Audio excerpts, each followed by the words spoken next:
भारतीय हवाई दलाचं सुखोई 30 हे विमान कोसळलेलं आहे। आसाममधील कार्बी आंगलोंग या भागामध्ये अपघात झालाय। सुखोई 30 MKIनं जोरहाट येथून उड्डाण केलेलं होतं।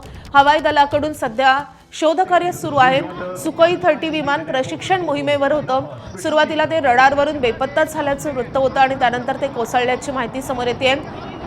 सध्या या विमानाचं शोधकार्य या सगळ्या परिसरात सुरू आहे।